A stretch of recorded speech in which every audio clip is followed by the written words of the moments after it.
We welcome everyone to the Harvard Risk Management Corporation's special webinar this morning, Managing Risks of the 21st Century. Our presenter today is Certified Risk Management Consultant and President of Harvard Risk Management Corporation. Please welcome Mr. Mike Riches. Well, thank you very much. And again, Mike Riches joining this webinar here from Dallas, Texas this morning. Very excited to go over this information with those who are joining this webinar from across North America. And I'll tell you what, folks, right now it is a very important time to be discussing some of the risks that businesses are facing. And that's what we do at Harvard Risk Management. We help businesses identify some of those risks, and that's what we want to just spend some time on over the next few minutes this morning is discussing some of those risks that exist today that may not have existed in times past, and then again, how to effectively manage those risks. And that's something that you'll hear us talk about quite a bit. At Harvard Risk Management, we're obviously not about eliminating risk. Without risk, there would be no reward. Obviously, risks are going to exist, but how do you manage that? How do you budget for it? How do you increase your business's productivity despite the risks that may face your company? And that's certainly what we're going to talk about this morning. Again, risk of the 21st century. Let's just start by identifying some of the things that exist in today's world, some of the risks that you and I might face in business today that we may not have faced in years past or in generations past. Think about the changes in our society and some of the things that have come about because of the advancement of technology, because of social changes in our society and in our nation here and across North America. Look at some of these examples: cyber risks, piracy. These are problems that businesses didn't have 50 years ago. Think about the increase in legal liability, the increase in lawsuits against businesses. And today, if you're in business, you have to be legally minded. You have to be constantly thinking about what kind of exposure is this decision going to give my company. Think about the climate and environmental changes. How does that affect businesses across North America? You know, if you had a snow shoveling business in Dallas here, that wouldn't have been very profitable this last year. We didn't have any snow. There are changes that are affecting businesses in that way. Think about the increase in fraud. And not to be too nostalgic, but quite frankly, 50 years ago, 100 years ago, even 20 or 30 years ago, there just didn't seem to be the risk of fraud that there is today. I mean, dishonesty is obviously higher. There is more fraud, so you and I have to prepare for that. Think about the changes in foreign affairs. What happens to your business when the United States enters into a war? I mean, those are all decisions that you and I have to examine, and all risks that we have to be able to evaluate, and then again prepare for. Think about the risk of inflation. Here's a big one: a decrease in employee productivity. Do employees work as hard today as they would have 10 years ago, 20 years ago, 50 years ago? What are some of the things that are happening in an employee's life to decrease that productivity? And again, what are some things that you and I can do to help prepare for that? And that's really what we're about at Harvard Risk Management. What we do is we help businesses understand, number one, some of the risks that are out there. That's what we're going to be spending a few minutes on this morning, identifying, taking a few of those risks that were mentioned, and just talking about them, understanding what kind of cost that can have on a company, what kind of impact that can have on these risks can have on a company. We then help companies identify, are these risks applicable to them? And obviously there are some risks that there are some things that are happening in our global society that are not going to impact your particular business. So we help identify the risks that would have an impact on your business. And then here's the main key: we help find solutions. And that's what we pride ourselves on at Harvard Risk Management, is our ability to go out into the marketplace, find the best solutions that exist, and then bring those solutions to our clients, saving our clients the time and money and energy of having to go out and find those solutions on their own. We want to bring those to the table. We're very proud of the solutions that we help offer, that we've gone out there, the extensive market research that we have done to find not only solutions, but again, the best solutions for your business. And so let's get into some of these. I just want to spend a few minutes talking about some of the risks and getting into some detail about some of these risks that again, our businesses are going to face. Something that was really that we didn't pay much attention to, and not that it didn't exist, but we just didn't spend a lot of time talking about data breaches up until a few years ago. You know, quite frankly, with the advent of the internet, with companies with data of companies being all online like it is today, the risk for data breaches certainly is greater than ever before. That doesn't mean that 20 years ago, if someone wanted to, they couldn't have breached a company's data. I mean, obviously that risk has always been there, but it absolutely has increased over recent years. Here's just a few numbers that I think are interesting. If you take last year, 2011, there's a nonprofit organization called Privacy Rights Clearinghouse. You can go to their website, privacyrights.org. Privacy Rights Clearinghouse that reports when a company makes a data breach public. So here's your numbers from 2011. 535 breaches, that's more than one per day, were reported by Privacy Rights Clearinghouse, involving, check this number out, over 30 million sensitive records. So just last year alone, there were 30 million records that were reported having been breached. Now that's just 2011. If you go back to 2005, and this just happens to be the year 2005, January of 2005, when Privacy Rights Clearinghouse started reporting breaches. So that's just from their website, from their records, and all they're doing is reporting breaches that again, companies have made public. The total number of sensitive records that have been breached since 2005, over 500 million. I mean, that's a lot of records. As you can imagine, that's a lot of companies that have lost sensitive data. I mean, this is a huge risk to businesses. Now, those are records that have been reported. What about the unreported breaches? What about a company that didn't report it, even though it's law, even though that's what you and I are supposed to do? What about a company that said, you know what, we're not going to report that. We're not going to make it public. We're going to try to cover it up. Could that be 5 times, 10 times, 20 times the amount of reported breaches? Again, the number there is unknown. And that's why we say data breaches pose today one of the biggest threats to businesses. Here's where the threat of a data breach can really affect your company, is the liability that comes with that. Not only the legal liability, and that certainly exists, the liability of being sued. I mean, if a customer's data is breached, that customer then goes on to fight the effects of identity theft, for example. That customer certainly has legal grounds to sue that company that lost their sensitive information, especially if they can show where that company was not doing everything that should be done to protect that information. But it's not just the legal liability, it is the liability of your reputation being damaged. See, what happens when you make a breach public and then your customers say, I don't want to do business with that company anymore? Those are all things that a company has to consider in protecting data. So what are companies doing today to protect that sensitive information? Obviously, an investment in substantial internet security is very important. Protecting that information from online hackers, from again, people that are trying to breach that data, get access to that data. Here, look at the second bullet point there, the education of employees and the implementation of policy. You talk about the legal liability that comes with a data breach. Well, if that happened to my company, if all of a sudden someone wanted to bring a lawsuit against my business and say that my employees were not protecting that sensitive information, that my company was not protecting that customer sensitive information, I would want to be able to show, in order to establish an affirmative defense for my business, I would want to be able to show that I educated my employees, that I trained them on protecting sensitive data, that we had appropriate internet security in place, but that I didn't just stop there, that I implemented policies, that we were making a good faith effort to protect that information. I would want to show that I was shredding documents, that I was again, going above and beyond even what is required.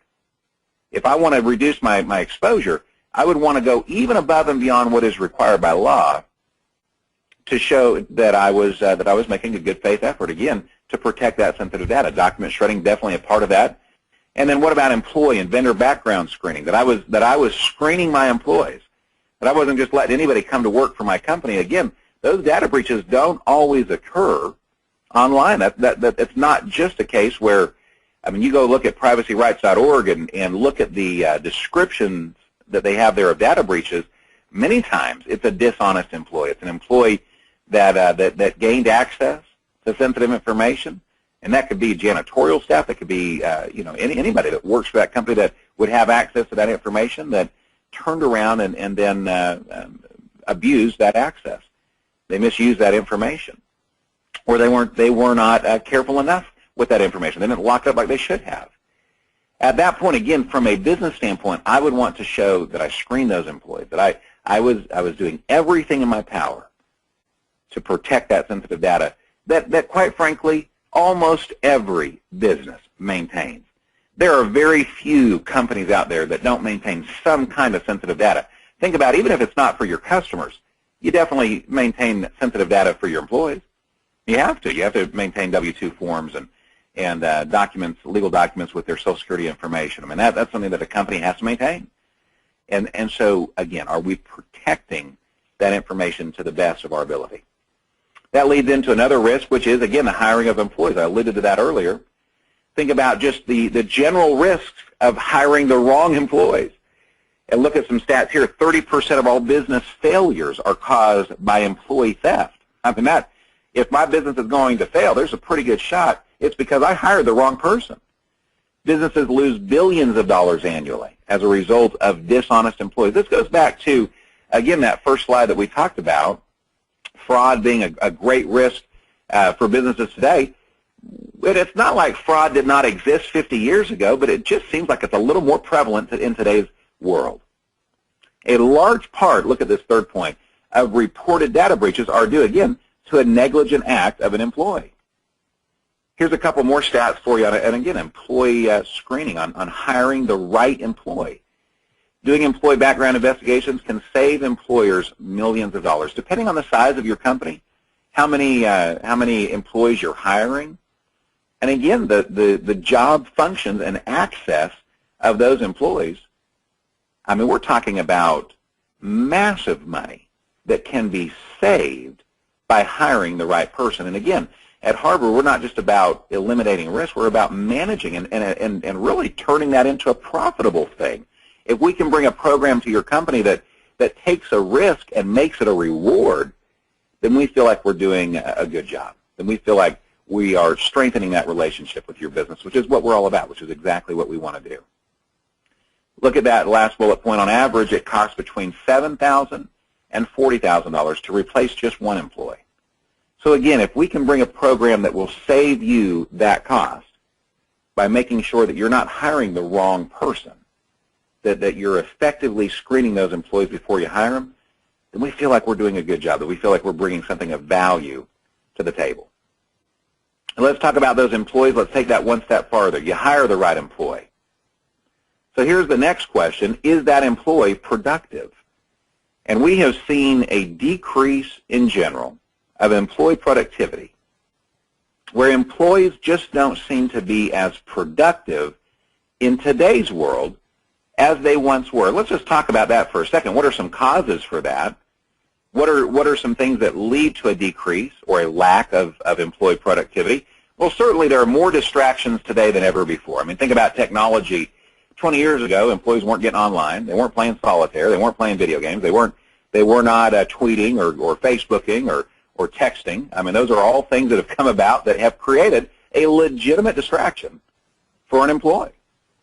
And we could spend an hour talking about employees that are addicted to Facebook. And I'll tell you what we would end up, after that discussion, you and I would end up seeing why companies are investing in things like giving an employee a cell phone. Why? Because it's cheaper to pay for that cell phone than to have the employee bring their own cell phone and, again, not be able to monitor that activity, not be able to have any control over that activity. We would see why companies are putting in measures to protect themselves, to again, not eliminate the risk, but to manage the risk of a distraction. of a technological distraction. I want you to think about the effect that employee absenteeism.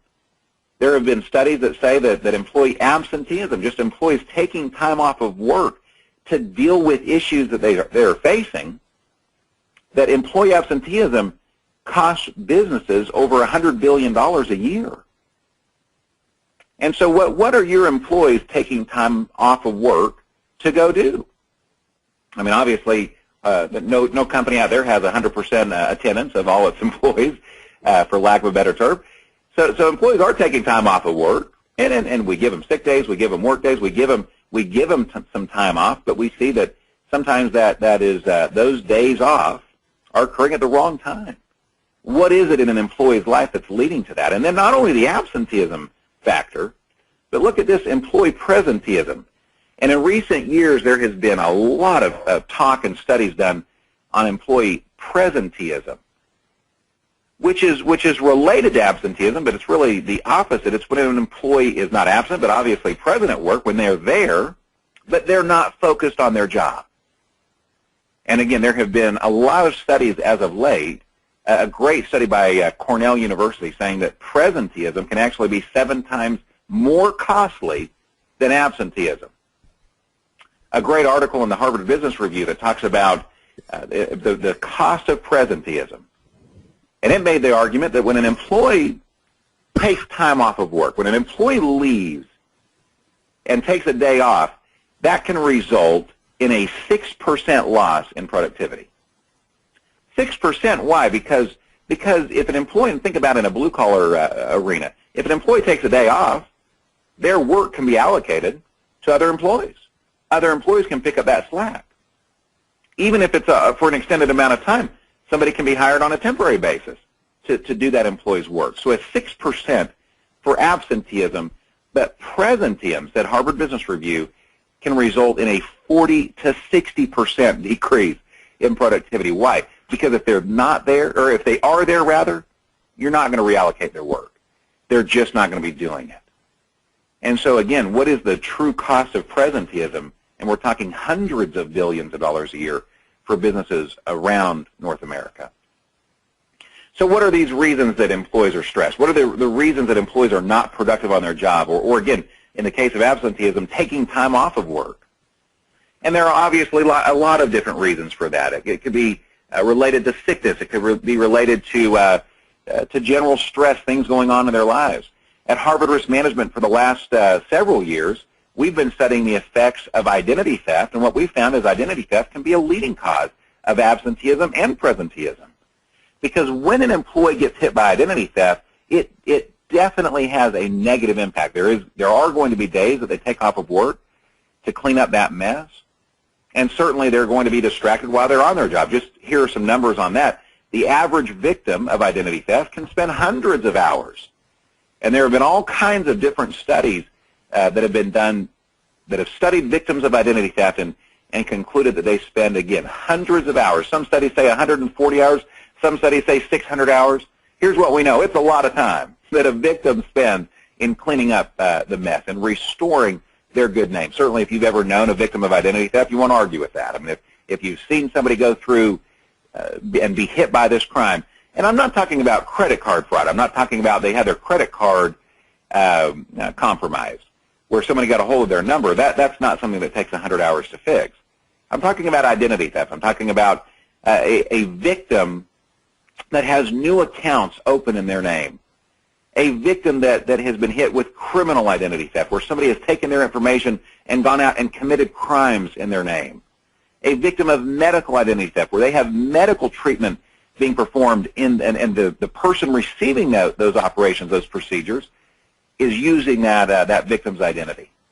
Imagine if you were in one of those positions where somebody was, again, committing a crime or getting medical treatment or working, seeking employment, getting employment in your name. Those are issues that are going to take a lot of time, dealing with the IRS, dealing with hospitals and doctors' offices, with HIPAA laws restricting the information that they can give you, dealing with law enforcement agencies around the country. You can start to see where the victim, if they're one of your employees, that's going to, in fact, totally negatively impact their performance on their job. Their productivity is going to suffer. And here's why, the second bullet point there, much of that time that's spent in the process of restoration occurs during normal business hours. You cannot expect an employee, when they get hit with identity theft, to go home and clean up the mess. Now, if they're going through some other kind of personal problem, a lot of that time that they spend fixing that problem, think about an employee going through a divorce or going through, a lot of those problems can be dealt with after hours. That doesn't mean it's not going to have a negative impact on their job or their productivity as an employee, but a lot of the time that they spend can be spent after 5 o'clock, after they get off of work. Not the case with identity theft. That's why it poses such a great risk to businesses, because the businesses that they have to call, the places that they have to visit, the places that they have to be in contact with, communicate with, are businesses as well, and they are open from 8 to 5, usually the same hours that employee is at work. So many of those hours are spent during business hours, and again, best case scenario, they take that time off, and you mark that down as absenteeism. That's not what victims are doing. They're doing it while they're on their job. They're doing it when the boss turns their back.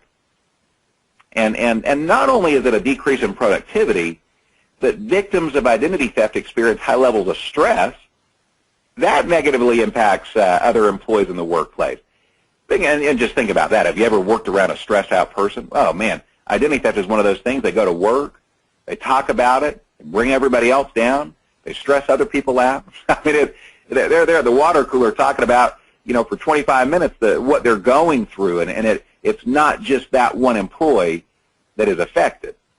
It's like a virus that spreads throughout the workplace. And again, it's not necessarily the victim's fault. I mean, they are the victim.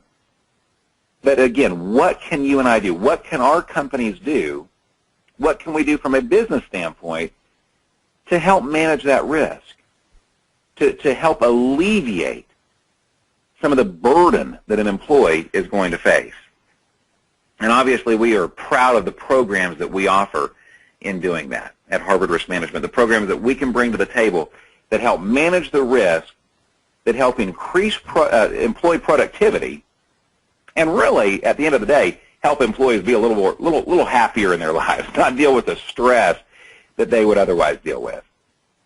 Let's talk about another risk for your business. Take a step aside from identity theft for a second and productivity, and talk about legal exposure. Now, you talk about risks of the 21st century. Let me tell you, 40 years ago, 50 years ago, businesses did not face the legal exposure that they face today. Think about just very simply the risk of lawsuits. 40 or 50 years ago, people weren't trying to sue businesses left and right. 40 or 50 years ago, if you sipped a cup of hot coffee and you burned your lip, you didn't say, I'm going to sue. You just said, man, can I get a Band-Aid? What can I do? I mean, you look for a way to fix that. That's not the case today. I was in a restaurant the other day. Somebody slipped on a wet spot. First thing I did, looked around and said, where's the sign? Where's the little yellow sign that says that they're cleaning? Because if that's not out, boom, that's a lawsuit. That is the mindset that we have, especially in our society today. The risk of lawsuits has never been higher. Here's another thing to consider when you're talking about legal exposure. Does your business have access to sound legal counsel? So the worst mistake that we see companies trying to make is to be reactive, is to wait till something happens and then try to respond to it, react to it. Again, the best companies today are being proactive. They're looking to get sound legal counsel. Well, there's a problem that goes along with that. It's very expensive. It's very costly to get access to sound legal counsel. And most businesses don't want to, or at least they're looking to reduce the price tag of that. They're looking to get access to legal counsel without spending thousands or tens of thousands of dollars per month to gain that. We feel very proud of some of the programs. We have a small business legal plan that we can offer to your company that helps your business gain access to sound legal counsel. And one of my favorite things about Harvard Risk Management, one of the things I'm most proud of, these programs that we bring to the table are often offered at little or no cost to your business. And so for a few dollars a month, you gain access to some of the best legal counsel available. I mean, we have amazing programs for that. that reduce your risk of lawsuits. We have programs that can help with compliance. Think about the legal exposure that comes from compliance. Think about identity theft legislation and compliance. Well, that's a big topic. We could spend another hour just talking about compliance for your company. I mean, there are laws that exist today that if you're an HR especially, you have to be familiar with it. You have to know how they impact your company and what things your business has to do to be compliant with these laws. Think about work site posters. I mean, it's just things that you didn't have to have, again, 50 years ago, but that you got to have today. Going back to identity theft for a second, think about the identity theft legislation that has been passed in recent years. Because of data breaches, because of businesses losing sensitive data, there has been a whole host of identity theft legislation that has been passed. Well, whenever there's legislation that passed, that creates exposure for your business. And whereas 10 years ago, you didn't have the exposure with identity theft from a business standpoint, today you do. I mean, if you're not compliant with those laws that have been passed, you do face the possibility of fines, fees, and lawsuits. And here's a great quote from Business and Legal Reports. One solution that provides an affirmative defense against the potential fines, fees, and lawsuits is to offer some sort of identity theft protection as an employee benefit. An employer can choose whether or not to pay for this benefit, but the key is to make the protection available and have a mandatory employee meeting on identity theft and the protection you are making available, similar to what most employers do for health insurance. You say, why is Harvard Risk Management so big on offering identity theft as a voluntary employee benefit? It's not just to protect your employees. That's obviously a big part of it, to help reduce stress in their lives, but it's to reduce your legal exposure from this identity theft legislation that's been passed. That helps your company just as much as it helps your employees. And again, think about their employees' legal problems that they're facing. So not just the legal exposure that your business is facing, but what about your employees' legal problems? I mean, right now, even law-abiding Americans are encountering potential legal situations an average of 4 to 6 times per year. Your employees are facing legal problems. And if you think your business has a hard time eating the cost or absorbing the cost of having access to sound legal counsel, think about your employees. Can they afford $300 an hour for an attorney? Over half of all Americans have a legal situation right now. Do you think that impacts their performance at work? You know, identity theft and sicknesses are not the only things that are leading to a decrease in employee productivity. Going back to productivity for a second, when an employee has a legal problem, it affects their performance on their job. We know that employees are, and that's being shown in absenteeism and presenteeism. People are taking time off of work. If you're in HR, how many times has an employee come to you and said, I got to go to court? I can't come into work. I got to go to court. I mean, whether it's a traffic ticket or whether it's some other case, employees dealing with legal situations are just not as productive. And right now, it's not just a traffic ticket. Americans are facing, because of our economy, some of the biggest legal challenges of their life. Think about foreclosures at an all-time high, creditor harassment at an all-time high. And again, we bring to the table at Harvard Risk Management programs that help to counter that. Here are just a few of the solutions that we can provide. I mentioned this, voluntary benefits. We offer identity theft coverage, group legal plans that help reduce that exposure, reduce those risks, employee productivity, employee stress, that are easy to administer, and the best part, they're offered at no cost to your business. So these are not programs that a company would subsidize. These are programs that are really offered minus the small administration cost. No direct cost to your company. We're not asking the company to pay for that. And that is one of the smartest things that a business can do, is offer those two benefits. That's why we put so much time and emphasis on those two, because, again, the reduction in legal exposure for the company, the increase in productivity, and they're just great benefits for the employees. They're benefits that the employees can use. I mentioned earlier we offer employee training on identity theft. We have documents that employees can sign. Many companies have brought us in to conduct safety meetings, not just workshops from an educational standpoint, but safety meetings that they can count as employee training, that they can prove that they have trained their employees on data breaches and information security. Harvard Risk Management offers those types of trainings. We have business legal plans, as I mentioned. I would invite you to get with a representative, a Harvard Risk Management representative, the person that invited you on this webinar, and ask them about our business legal plans. I mean, that's something if you're not familiar with, you got to take a look at.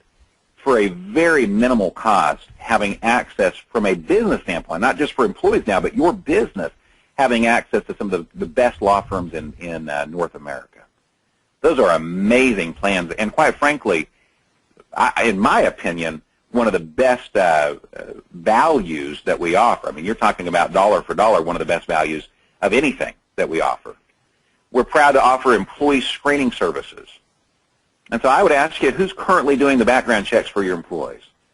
And is that something that we could examine with you? Is that something that we could look at to compare against what we offer?